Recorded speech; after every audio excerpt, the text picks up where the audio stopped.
ಅನ್ಸುತ್ತೆ ಬನ್ನಿ ರಿವ್ಯೂ ಕೇಳೋಣ. ಸರ್ ಹೇಗಿದೆ ಮೂವಿ? Okay sir.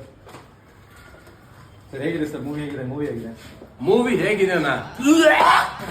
ಏನ್ ಸರ್ ಇದು ಇಷ್ಟು ಕೆಟ್ಟದಾಗಿದೆ? ನನ್ನ ಲೈಫಲ್ಲಿ ಇಂಥ ಮೂವಿನ ನೋಡಿಲ್ಲ ಸರ್. 200 ರೂಪಾಯಿ ವೇಸ್ಟ್ ಆಗೋಯ್ತು. One day later. ಬನ್ನಿ ಸರ್ ಇವತ್ತು ಎಕ್ಸ್ಟ್ರಾರ್ಡಿನರಿ ಮೂವಿ ರಿವ್ಯೂ.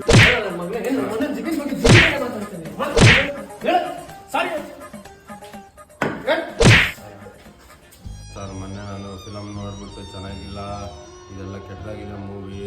ನಮ್ಮ ಅಣ್ಣನೇ ಗ್ರೇಟ್. ತಪ್ಪಾಯ್ತಂತ ಹೇಳಲಿ. ಹೇಳ್ತೀನಿ ಅಣ್ಣ, ಹೊಡಿಬೇಡಿ ಅಣ್ಣ ಪ್ಲೀಸ್ ಅಣ್ಣ. ಹೇಳಿ. ನಾನು ಇದ್ರ ಮೂಲಕ ಕೇಳ್ಕೊಳ್ಳೋದೇನು ಅಂದರೆ, ಕರ್ನಾಟಕದ ಜನತೆಗೆ ನಾನು ಸಾರಿ ಕೇಳ್ತೀನಿ. ಅವತ್ತು ನಾನು ಕುಡಿದ ನಶೆದಲ್ಲಿ ಹೇಳಿದ್ದು, ನಾನು ಬೇಕು ಅಂತ ಹೇಳಿಲ್ಲ. ನನಗೆ ಈಗ ಬರೀ ಪತ್ರ ಬಂದು ಪದೇ ತೊಂದರೆ ಕೊಡಬೇಡಿ. ನನಗೆ ಹೆಂಡತಿ ಮಕ್ಕಳಿದ್ದಾರೆ ಸರ್. ನೋಡಿ ಸ್ನೇಹಿತರೆ, ಮೂವಿ ಚೆನ್ನಾಗಿದ್ರೆ ಚೆನ್ನಾಗಿದೆ ಅಂತ ಹೇಳಿ, ಆದರೆ ಈ ಥರ ಮಾತ್ರ ರಿವ್ಯೂ ಕೊಡೋಕೆ ಹೋಗ್ಬೇಡಿ ದಯವಿಟ್ಟು.